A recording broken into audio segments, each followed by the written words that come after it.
So now students, we are deriving gravitational field expression for a hollow sphere. Gravitational field for a hollow sphere,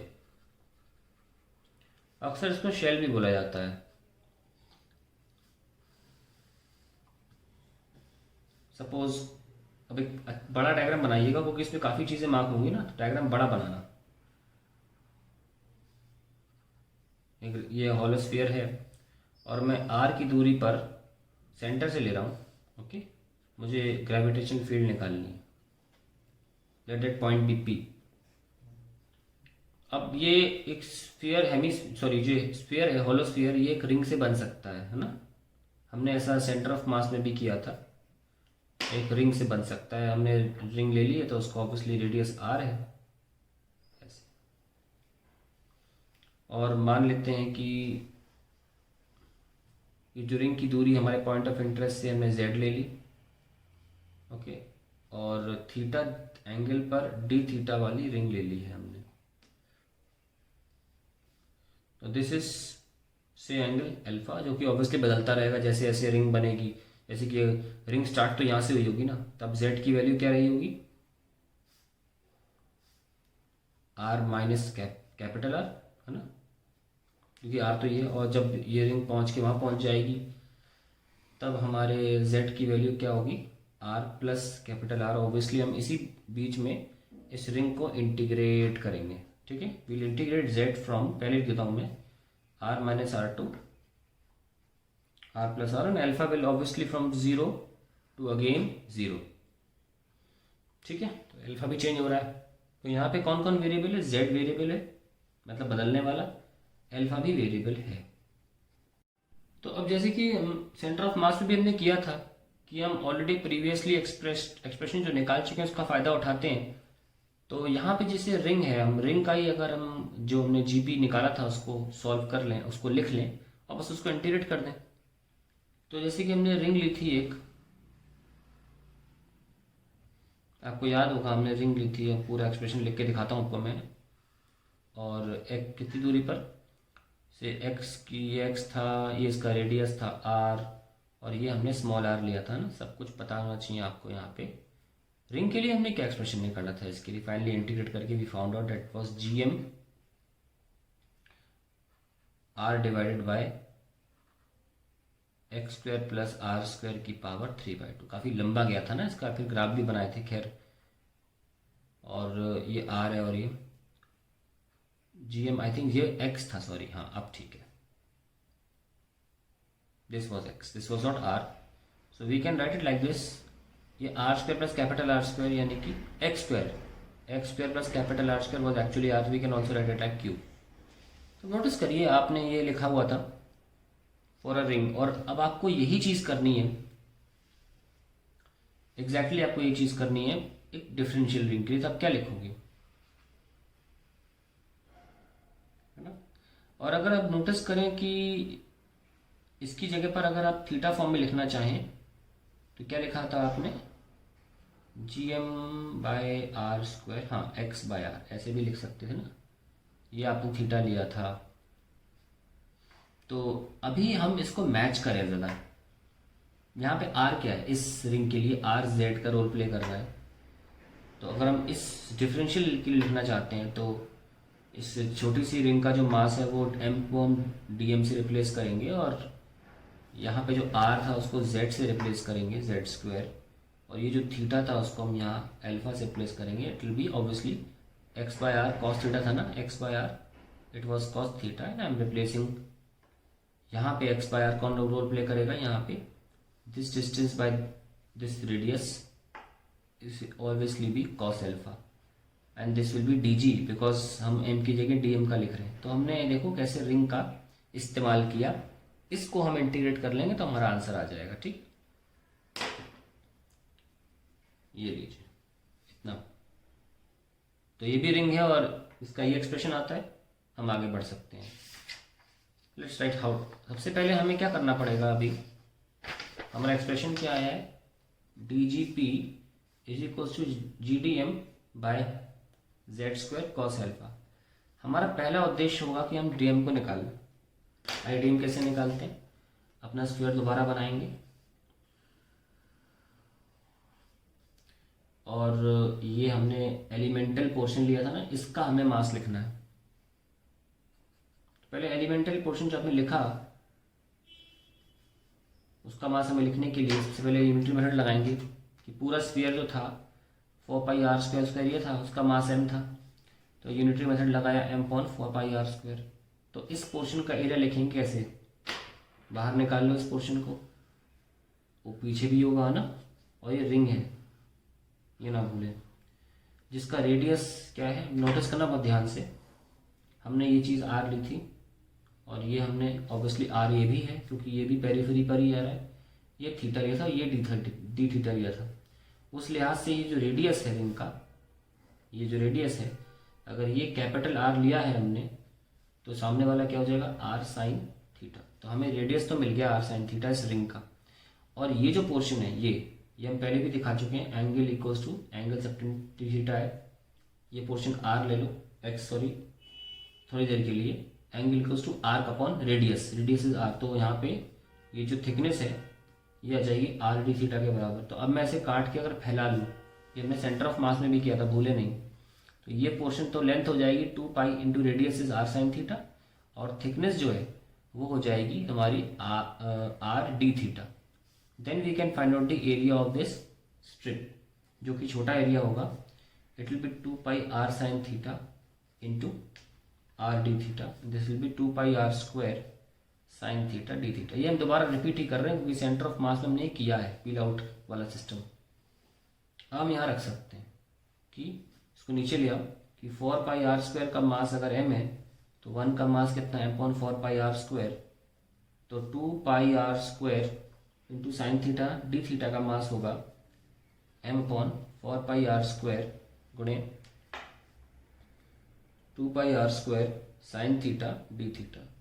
ये 2 times गया, it will B m/2 sign theta D theta. ये आ गया हमारा छोटा सा DM निकाल लिया, ये तो चीज़ रख ली। एक बात और सुने, ये कॉस अल्फा बदल रहा है, हम इसको भी रख लेते हैं, है ना, कॉस अल्फा भी निकाल लेते हैं। कॉस अल्फा से कैसे निकालना पड़ेगा, let's see in the next page. या आप इस डायग्राम, अपने डायग्राम को सामने रखना, ठीक है, मैं इसमें कॉस अल्फा निकाल के दिखाता हूँ। ये अल्फा है, ये आप एक परपेंडिकुलर गिरा ले नीचे ऐसे, तो ये पोर्शन हो जाएगा आपका, जैसे z है तो अल्फा के अकॉर्डिंग ये वाला पोर्शन हो जाएगा z साइन अल्फा, ठीक है। और ऑब्वियसली ये वाला पोर्शन हो जाएगा z कॉस अल्फा। अब इस ट्राइंगल में आ जाए वापस, इस ट्राइंगल में आएंगे तो ये पोर्शन कैसे दिखेगा आपको, इतना सा, this is completely small r, उसमें से आप इतना हटा दीजिए, z कॉस अल्फा हटा दीजिए ना, तो ये बचेगा r minus z cos alpha. अब आप इस ट्राइंगल का नाम लिख लीजिए OAM लिख लो। तो in triangle OAM r² is equals to, ये देखो, हम चाहे बना भी लो, ये लो, ये z साइन अल्फा था, ये r minus z cos alpha, और ये कैपिटल R, मैं पाइथागोरस लिख रहा हूँ, क्या, r² is equals to z sine alpha का square plus r minus z cos alpha का होल स्क्वायर, खत्म। लेट्स राइट इट, कैसे आ रहा है, r² equals to z² sine square alpha plus r² plus z² cos square alpha minus 2rz cos alpha, basic. तो r² क्या आ गया, z² plus, क्योंकि z² और z² कॉमन लोगे, sine square plus cos square 1 होता है, r² minus 2rz cos alpha. यहाँ से देखो हमें कॉस अल्फा मिल जाएगा। आइए इसको इस पेज पे लिख लेते हैं कि हमने क्या एक्सप्रेशन लिखा था, r² equals to z² plus r² minus 2rz cos alpha. दोबारा चेक कर लीजिए, r² equal to z² plus r² minus 2rz cos alpha, ठीक है, बिल्कुल सही है। तो हम लिख सकते हैं कि 2rz cos alpha is equals to z² plus r² minus capital R²। So finally we have cos alpha is equals to z² plus r² minus capital R square upon 2RZ. So we can replace cos alpha also and as well as dm. आइए इसको लिख लेते हैं कि हमारा ultimately expression क्या आ जाएगा, dgp is equals to g by Z square और dm की जगह will write m by 2 sine theta D theta into Z square plus small R square capital R square upon 2RZ.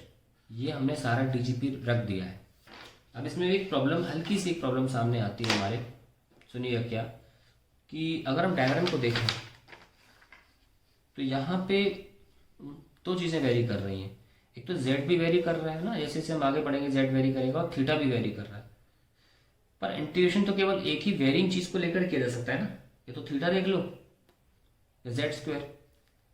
तो हम क्या करेंगे, यहाँ पे साइन थीटा को हटाने की कोशिश करेंगे, क्योंकि देखो वैसे भी यहाँ डी थीटा है. अगर जेड स्क्वायर को लेकर इंटीग्रेशन करना तो यहाँ डी जेड होना चाहिए. तो हम कैसे रिप्लेस करेंगे उसको मैं करने जा रहा हूँ, ध्यान से देखिएगा. इसी रिंग को हम दोबारा बनाते हैं, यानी स्फीयर को. अब हमें डिफरेंशियल रिंग दोबारा बनाते हैं. ये हमारी दूरी स्मॉल आर है, पॉइंट ऑफ इंटरेस्ट है, और ये क्या है कैपिटल आर, और ये क्या है डी थीटा, ये भी कैपिटल आर है. अब ध्यान से देखना, ये हमने जेड लिया था, ये थीटा. अब हमने अभी अल्फा के अकॉर्डिंग लिखा था ना साइड को, अब अल्फा के अकॉर्डिंग नहीं लिखेंगे, हम थीटा के अकॉर्डिंग लिखेंगे. ठीक है. तो उस लिहाज से अगर ये कैपिटल आर है तो ये सामने वाली साइड क्या हो जाएगी, आर साइन थीटा. ओके. और सिमिलरली ये वाली साइड, ये वाला कितना हो जाएगा portion, this is R cos theta, है ना. ना ट्राइंगल, ये हमारा ओ ए पी और ये हमने एम लिया था. अब in triangle A M P क्या लिख सकते हो, Z square is equals to R sine theta का स्क्वायर प्लस ये कितना small R minus R cos theta का स्क्वायर. ठीक है, ये लीजिए.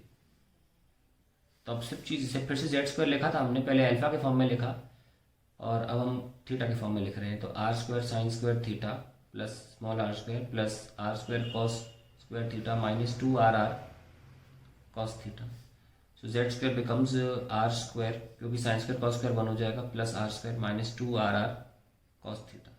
अब what I'm going to do is I'm differentiating with respect to theta the entire equation d by d theta of this r square plus r square minus 2RR cos theta. So this becomes 2z dz by d theta, क्योंकि z variable है, zero नहीं होगा. लेकिन यहाँ पे R square और small R square दोनों fixed quantities हैं. एक तो आर क्या है, रेडियस ऑफ द स्फीयर, और स्मॉल आर सेंटर से पॉइंट पी की दूरी है, दोनों बदल नहीं रही, तो ये तो जीरो हो गया. माइनस 2RR, फिर से दोनों कांस्टेंट है तो हमने इनका डिफरेंशिएशन नहीं किया है, और कॉस थीटा हो जाएगा माइनस का sine theta. Okay. So we have 2z dz upon D theta is equals to minus minus plus 2RR sine theta. ठीक है, 2 से 2 cancel, and finally we can see that z dz is equals to RR sine theta D theta and z dz upon RR is equals to sin theta d theta. So we can replace sin theta d theta by z dz upon RR. अब हम सारी चीज़ें वापस लिख लेते हैं. देखिए यहाँ पे हमारे पास sin थीटा d थीटा कितना आ गया है, z dz अपॉन RR. इसको हमें इस एक्सप्रेशन में रखना है. ठीक है, एक्सप्रेशन क्या है, dgp is equals to G M by 2z square sine theta D theta multiply by cos alpha की जगह ऑलरेडी हम रख चुके हैं Z square plus R square minus R square upon 2RZ. ये हमारा एक्सप्रेशन आ गया. अब तुम साइन थीटा थीटा को रख लें, G M by 2z square what is sine theta D theta, ऊपर लिखा है Z D Z upon R R multiply by Z square plus R square minus capital R square upon 2r z. This is D G P. So let's write, एक z तो cancel हो गया. We have G M by 2 2s of 4 radius r और छोटू r दो बार multiply हो रहा है ना, देखो आर स्क्वायर. z जो है वो अंदर रहेगा, ये 2 है, 2 2s of 4 कैपिटल R, ठीक है, ये भी हो गया, और r इंटू आर स्क्वायर, ठीक है. अब बाकी चीज़ें उधर ले जाओ, जी एम, और क्या बचा, Z square plus R square minus R square upon नीचे क्या बच रहा है, सिर्फ z बच रहा है, ठीक है. What are we getting, z 2z, अच्छा एक z बच रहा है, हमने एक ही z काटा ना, एक z और एक z स्क्वायर बच रहा है, ठीक है. D G P, that is my differential expression left, और बस एक डी जेड लगा दीजिए. और मैंने इस पोर्शन को इंटीग्रेट करना है. बहुत सिंपल है इंटीग्रेट करना, बताता हूँ क्यों सिंपल है. देखिए, G M by 4r R square, इसको 1 ले लो, Z square by Z square 1 हो गया, okay. And then we have plus R square minus R square by Z square. ये देखो कितना सिंपल हो गया, क्योंकि ये कांस्टेंट है, 1 का तो z आ जाएगा, और यहाँ पे R square minus R square already constant है, जेड स्क्वायर का -1 बाय जेड आ जाएगा. प्रॉब्लम सॉल्व, ठीक है. अब हम इसको इंटीग्रेट करने जा रहे हैं. D G P is equals to G M by 4r R square 1 plus R square minus R square upon Z square D Z. अब इंटीग्रेट करने जा रहे हैं, G M by 4r R square integration of 1 plus R square minus R square upon Z square D Z. कहाँ से कहाँ, are minus ए से are plus ए. मैंने पहले ही बोला था आपका जेड जो है वो R minus A to R plus A जाएगा ना. आप अगर कहीं डायग्राम बना तो दिखाता हूँ मैं आपको.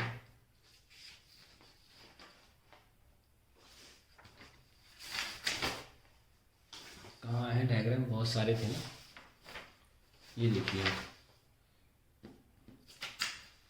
आर प्लस, देखो R minus R to R plus R, ये सब R minus R to R plus R. मैंने बोला भी था Z from R minus R to R plus R, Z variable है, तो हमें बस इंटीग्रेशन ही बचा है. आइए कर लेते हैं इसको. G M by 4r R square 1 का हो जाएगा z, और R square minus R square तो कांस्टेंट है, किसी काम की नहीं, 1 बाय जेड स्क्वायर का होगा माइनस का 1 बाय जेड, ठीक है. कहाँ से, R minus A to R plus A. So G M by 4r R square, अब हम लिमिट्स रखेंगे. चाहे तो एक स्टेप और मैं लिख लेता हूँ आसानी के लिए. ये माइनस को हटाना चाहता हूँ ना मैं, तो इंस्टेड ऑफ माइनस को हटाने का मतलब ये इनको पलट देता हूँ, ज़रा सही रहेगा. प्लस को मेंटेन रखता हूँ मैं. It will be R square minus R square divide by Z. थोड़ा अच्छा लग रहा होगा देखने में, प्लस को हटाना नहीं चाहते थे. R minus A to R plus A हो गया. अब हम आगे बढ़ते हैं, इसमें वैल्यूज यहीं रख देते हैं values. G M by 4r R square एक बार रखेंगे, R plus A, sorry capital are,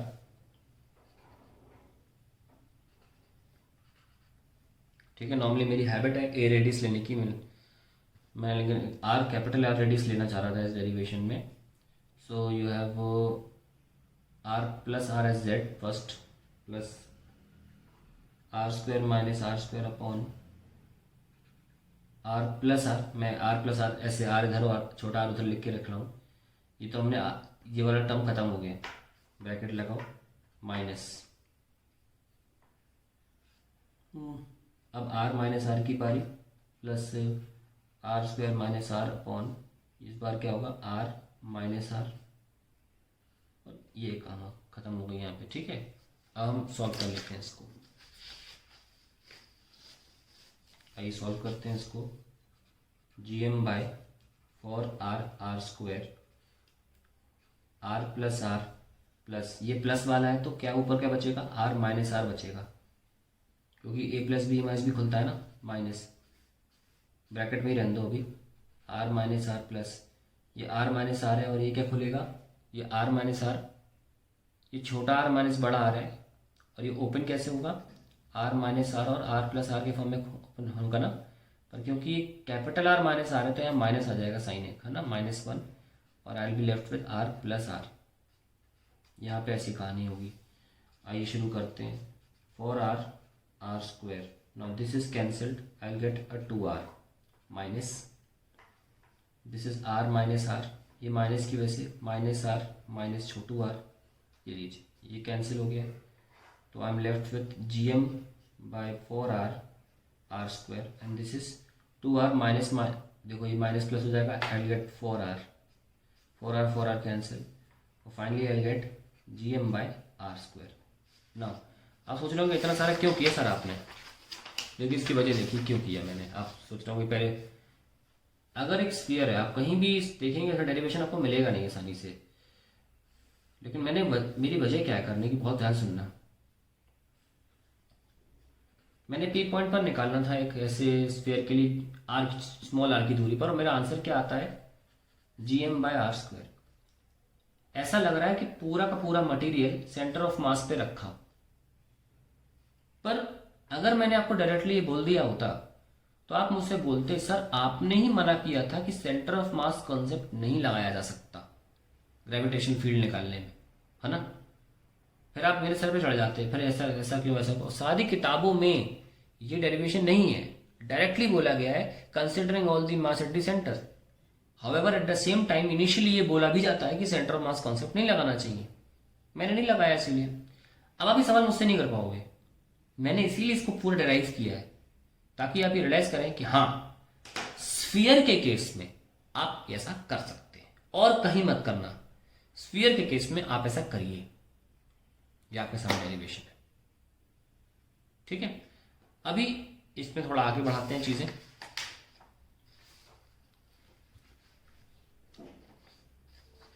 चलिए